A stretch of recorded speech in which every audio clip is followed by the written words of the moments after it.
Hello student, welcome to creative tuition class. Student जो video लेकर आए हैं वो क्लास 12th हिंदी अंतरा जो बुक है उसका चैप्टर 8 है बारामासा, और इसके जो कवि हैं मलिक मोहम्मद जैसी। इसके जितने भी अंश दे रखे हैं मैं आपको उसकी 100% व्याख्या बताऊंगा शॉर्ट तरीके से। तो स्टार्ट करने से पहले यदि आप इस चैनल पर नए हो और आपने अभी तक चैनल को सब्सक्राइब नहीं किया है तो प्लीज़ नीचे दिए गए सब्सक्राइब के बटन को क्लिक करें और चैनल को जल्द से सब्सक्राइब करें और बेल आइकन का बटन जरूर दबाएं ताकि जो भी वीडियो आता है इसकी नोटिफिकेशन आपके पास जल्द से पहुंच सके। तो स्टार्ट करते हैं।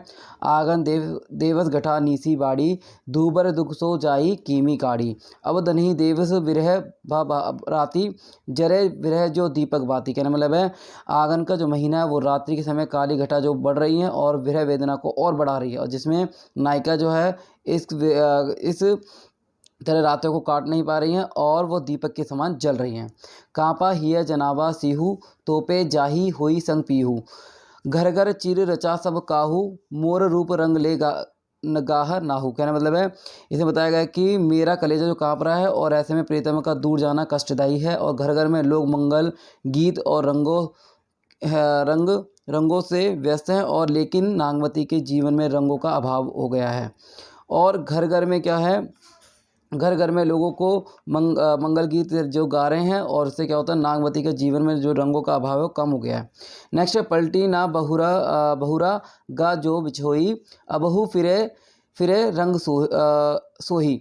सिहरी अग्नि बिरहिनी हिये जारा, सुलगी सुलगी दगदे भेछारा। कहने मतलब है नागवती कहती हैं मेरे नाथ जल्दी आ जाओ, मेरी सुंदरता किस काम की है। व्रज के समान विरह अग्नि से नागवती का हृदय जल रहा है और शरीर जो है सुलग सुलग कर राख होता जा रहा है। नेक्स्ट है यह दुख दुखद न जाने के तू, जोबन जरम करे बस मतु। इसमें बताया गया है कि वो कहते हैं कि इसमें कि उनके दुख को कोई नहीं जान सकता है, और जो मेरा जो यौवन है वो भस्म होता जा रहा है। पिए सो कहू संदेश सड़ा, ए भवरा से काग, सो धनी बिरह जरी मुही तेहिक धुआं हम लाग। कहना मतलब है अब नागवती भोरे और कौए से प्रीतम तक अपनी दशा का संदेश पहुंचाने का आग्रह करती हैं, और साथ ही कह रही हैं कि विरह ज्वाला में जल रही हैं और नागवती धुएं लगने के कारण जो है वो काली हो गई हैं। नेक्स्ट इसमें प्रसंग में आप लिख सकते हैं कि ये पद्यांश जो है पाठ्यपुस्तक अंतरा भाग 2 से ली गई है, बारामासी से अवतरित है, और जिसमें रचिता जो है मलिक मोहम्मद जैसी हैं, और कवि ने इस गृहिणी में जलती हुई नायिका का मनोदशा का वर्णन किया है। और जैसे मैंने इसकी समरी आपको बताई है, मतलब व्याख्या जो बताई है वो आपको दोबारा बताता हूँ कि बताया गया कि आंगन के महीने में रात्रि के समय काली घटा बढ़ती जा रही है और मेरा विरह वेदना संतृप्त नायिका ये रातें काटी नहीं जा रही हैं। नागवती दीपक के समान जल रही हैं, मेरा कलेजा काँप रहा है, मतलब हृदय काँप रहा है, और हृदय ऐसे में प्रियतम का दूर चला जाना अंत कष्टदायी है। घर घर में लोग मंगल गीत व रंगों में व्यस्त है, लेकिन नागवती के जीवन में रंगों का अभाव हो गया है। मेरे नाथ तुम जल्दी आ जाओ, मेरी सुंदरता किस काम की है। ब्रज के सम्मान विरह अग्नि से नागवती का हृदय जल रहा है, शरीर जो है सुलग सुलग कर राख होता जा रहा है, और यह दुख दर्द कोई नहीं जानता, ये मेरे यौवन को भस्म कर रहा है। और नागवती जो है भोरे व कौवे से प्रियतम तक अपनी इस दशा का संदेश पहुंचाने का आग्रह करती है, और साथ ही कह रही है कि विरह ज्वाला में जल रही नागवती धुएं लगने के कारण काले हो गए हैं। तो ये इन्होंने एक तरीके से इसमें व्याख्या को शॉर्ट तरीके से मैंने आपको बताया है। और जो नेक्स्ट है वो क्या है मैं आपको बताता हूँ। सेकंड जो पद्यांश है, मतलब जो अंश है वो है पूस जाड़ तरतर तन कापा, सूरज जड़ई लंक दीसी तापा, विरह बाड़ी भा दारुण सीहू, कपी कपी मरो लेही हरि जीहू। कहना मतलब है पूस का माह के महीने जो है जाड़े से जो शरीर है थपथर काँप रहा है, और सूरज मानो लंका की दिशा की ओर जा छुपा है। और इसमें बताया गया है कंत कहाँ हो लगो हीरे, पंत अपार सूझ नहीं नियरे, सोर सुपेती आवे जूड़ी, जनहू सेज हिवचल बूढ़ी। कहने मतलब है नागवती जो कहती हैं वो कह रही हैं दयनीय अवस्था में आ गई हैं, दयनीय मतलब कष्ट अवस्था में आ गई हैं, और ठंड की कपकपी उनका जीवन हरने का आतुर हो गई है, और विरहिणी नायिका से कहती हैं कि प्रियतमा तुम कहाँ हो, तुम आकर मेरे हृदय से लग जाओ। नेक्स्ट है चकई नीसी बिछेरे दिन मीला, हो नीसी बासर विरह कोकिला, रेनी अकेली साथ नहीं सकी, कैसे ज्यूं बिछोरी पंखी। कहना मतलब ऐसे बता रहे हैं कि जो कोई भी मार्ग प्रियतम तक पहुंचाने के लिए नहीं सूझ रहा है और मेरी ओढ़नी जो है बहुत हल्की अथवा पतली हो गई है और हिमालय की बर्फ़ जो है समान बिस्तर के प्रतीत हो रही है। और चकवी रात को बिछोड़कर दिन में मिलती हैं और कोयल दिन रात विरह वेदना से तड़पती रहती हैं। नेक्स्ट है विरह सचान भवे तन चाड़ा, जियत खाई मुँह नहीं छाड़ा। रकत ढरा मासू गरा, हाड़ भये सब पंख, धनी सारथ हुई ररी, मुही आई समेटहु पंख। कहने मतलब से बताया गया है कि बिछड़ा हुआ पंछी कैसे जिए। व्याकुल बाज पक्षी शरीर का भोजन कर रहा है और ये जिंदा प्राणियों को खा रहा है। खून सूख गया है और मांस जो है गल गया है और शरीर हाड़ के समान बचा हुआ है। नागवती एक पंख समेटे हुए सारस मतलब तो हंस के समान प्रतीत हो रही है। तो इसमें प्रसंग जो लिखोगे, कवि जो प्रसंग मैंने आपको बताया कि प्रस्तुत पद्यांश जो है पाठ्यपुस्तक अंतरा भाग 2 से ली गई है और जो इसके रचयिता जो हैं मलिक मोहम्मद जैसी हैं और इसमें एक तरीके से कवि ने नागवती के शारीरिक और मानसिक स्थिति का वर्णन किया है। अब आगे जो व्याख्या जो मैंने आपको बताई है पढ़कर एक बार और इसको रिपीट करता हूँ। पूस के महीने में जाड़े से शरीर जो है थरथर काँप रहा है और सूरज मानो लंका दिशा की ओर जा छुपा है। नागवती दयनीय अवस्था में आ गई है और ठंड की कभी उनका जीवन हरने को आतुर है। विरहिणी नायिका कहती है कि प्रियतम तुम कहाँ हो, तुम आकर मेरे हृदय पे से लग जाओ। कोई भी मार्ग प्रियतम तक पहुँचने को नहीं सूझ रहा उनको और मेरी ओढ़नी बहुत हल्की हो गई। मतलब जो ओढ़नी मतलब कि जो ओढ़ने के कपड़ा है वो हल्का हो चुका है और पतला हो गया और हिमालय की बर्फ़ के समान जो है बिस्तर वो क्या हो गया, ठंडा हो गया।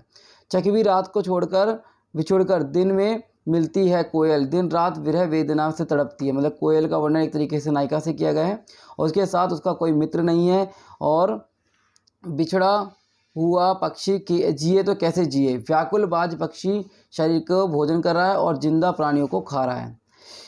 खून सूख गया है, मांस गल चुका है, शरीर हाड़ के समान बचा है और नागवती एक पंख समेटे हुए सारस के समान प्रतीत हो रही है। सारस मतलब हंस के समान प्रतीत हो रही है।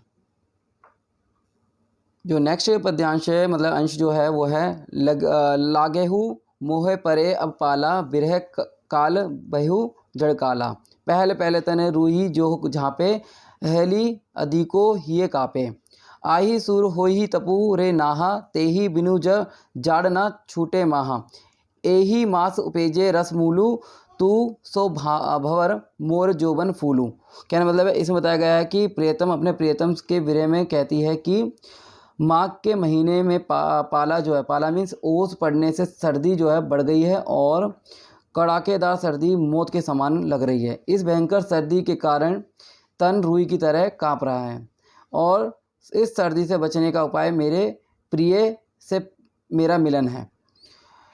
और नैन जुवही जस माहुट नीरू, तेही जल अग लाग सर चीरू। टूट ही बूंद पर ही जस ओला, बिरह पवन हुई मोरे झोला। कोहिक सिगार को पाहिर पटोरा, गिये नहीं हार रही हुई डोरा। कहने मतलब इसमें बता रहे हैं कि जो है यदि मिलते हो तो मतलब कि जो प्रिय मिलन के लिए कर रही है और मिलते हैं तो वह सर्दी से मैं सूरज के ताप के समान होगा। मतलब मैं मिल जाऊंगी तो सूरज के ताप के समान होगा। माघ के महीने में फूलों में रस आ गया है, उसी प्रकार मेरा हृदय भी भावनाओं से भर जाता है और भंवर बनकर आने को कहती है। पति से बिछड़ने के बाद उनकी आंखों में आंसू इस प्रकार बह रहे हैं जैसे बादलों से बरसात और यह वस्त्र आंसू को गीले होने से तीर के समान चुभ रहे हैं। मतलब जो वस्त्र जो इनके गीले हो गए और तीर के समान चुभ रहे हैं।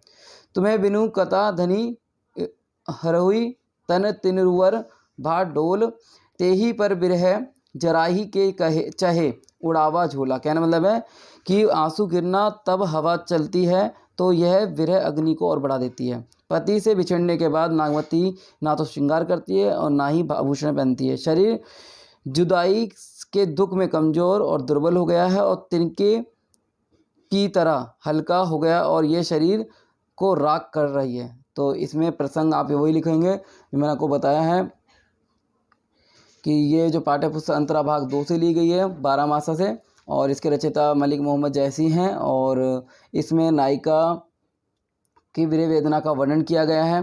तो इसमें मैं आपको व्याख्या दोबारा बता देता हूँ कि प्रियतमा अपने प्रियतम के विरह में कहती है कि माघ के महीने में ओस पड़ने से सर्दी और बढ़ गई है, कड़ाकेदार सर्दी मौत के समान लग रही है और इस भयंकर सर्दी के कारण तन रुई की तरह कांप रहा है और इस सर्दी से बचने का उपाय सिर्फ मेरे प्रिय से मेरा मिलन है और यदि मैं मिल ही जाती हूँ तो इस सर्दी में सूरज के ताप के समान होगा। माघ के महीने में फूलों में रस आ जाता है, उसी प्रकार मेरा हृदय भी भावनाओं से भर जाता है।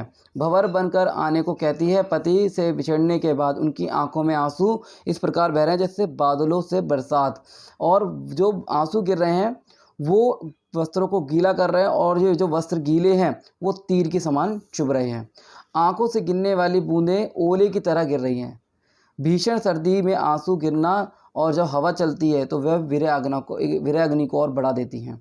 पति से बिछड़ने के बाद नागवती ना तो श्रृंगार करती है ना ही आभूषण पहनती है और शरीर जो है जुदाई में के दुख से कमज़ोर और वह दुर्बल हो गया है और तिनके की तरह हल्का हो गया है और ये शरीर जो है राख होता जा रहा है।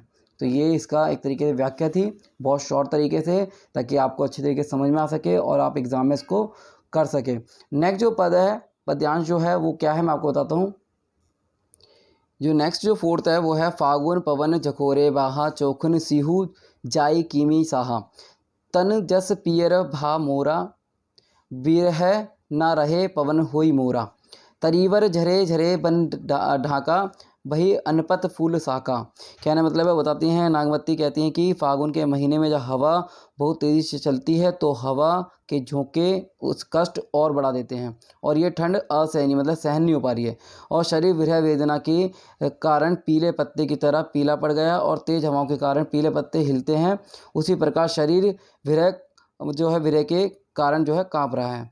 नेक्स्ट है किन्हीं बनाफती किन्ह झुलासू मोहे कह बा जग दून उदासू फाग करही सब चाचरी जोरी मोही जिये लाही दीन जसी होरी जो पे पीहे जरत हस भावा जरत मरत मोही रोस ना आवा।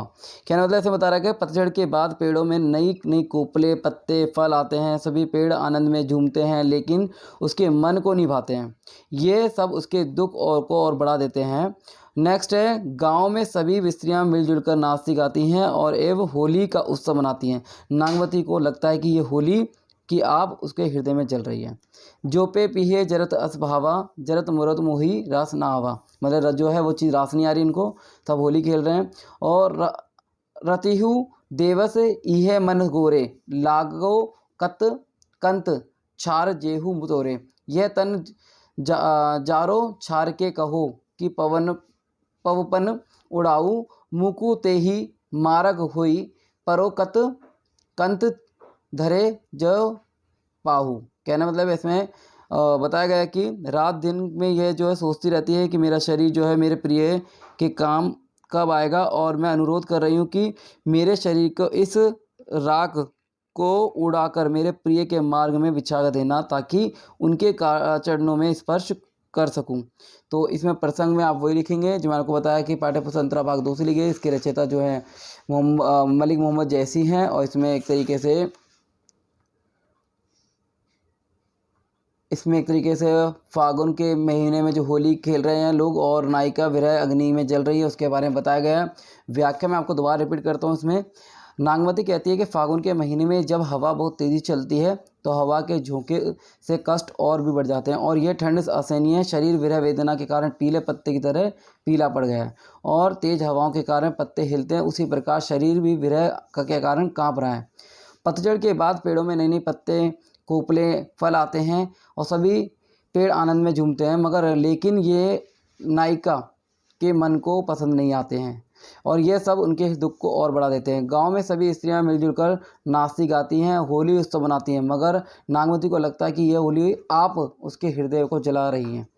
अब इस अंतिम समय में मेरे प्रिय वापस आ जाएं और विरह वेदना में जल रही हूँ, उनके दर्शन को धन्य हो जाऊंगी, मतलब मेरे को मिल जाए तो मैं धन्य हो जाऊंगी।